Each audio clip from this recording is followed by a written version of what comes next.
Well, I think what happened, it was our overall team intensity, which helped. We put more pressure on the ball, tried to keep it big, matched up on Chauncey as much as possible to try to take away as far as his lanes a little bit and have at least if we were sending help to him, we could stunt with a big guy, Carmelo, and he thought someone bigger was coming at him. And so I just thought, Al was, Al played with great amount of energy. I told the guys to shoot around, I say, we got to play like a bunch of mad dogs, and that's how we played tonight. We went after loose balls, we went after rebounds, we didn't give up as far as on plays, and what happens, your crowd gets into it, and the crowd keeps our guys juiced up.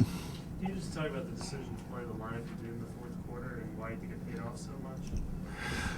Well, I think they went with Allen, and we thought that we wanted to create a mismatch at the other end with them guarding either Howard or guarding Thornton.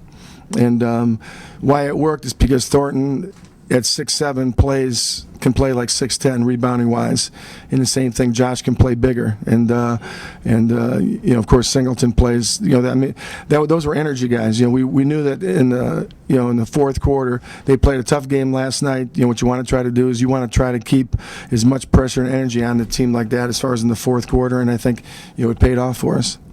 Just talk about getting an effort victory. Yeah. Such a rarity. Yeah.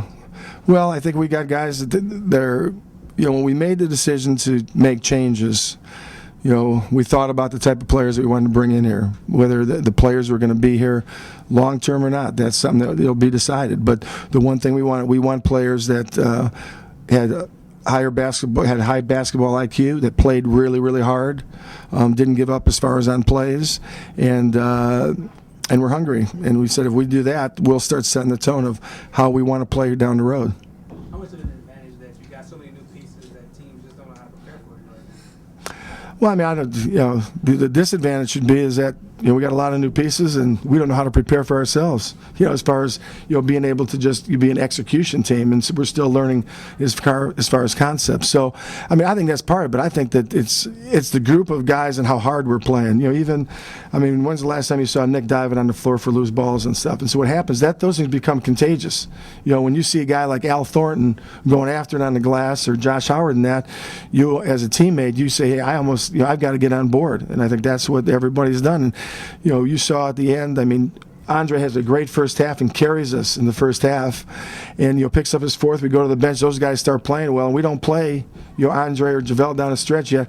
Those are the guys that are up on the bench cheering the whole time in the fourth quarter. We haven't had that this year. We haven't had that. It's been the guys are out on the floor and the guys are on the bench. So we're and I think you have to have those type of things.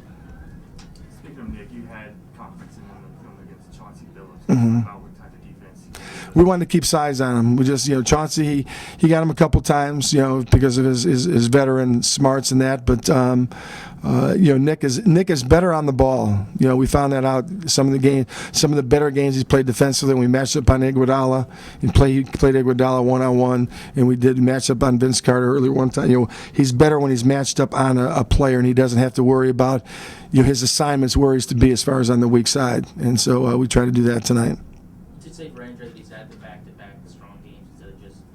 Well, I hope the consistent. He got tired tonight. It was a tough game. He got tired, and he got going so well early. I got on him and JaVale both. I said, JaVale, you're shooting it every time you touch it. I said, we're not going to throw you the ball anymore. Get around the basket and get good shots, but don't take bad shots. And I got on both him and Dre. And Dre, had 11, 12 shots the first quarter. He was about ready to take 40 shots in a game. But then he came up. He had 3 assists and did some other positive type things. So he hung with it. That was a positive. I think he played every guy on the roster tonight. Do you have any idea how common that might be? I think we'll probably do that a lot. I think we'll do that a lot.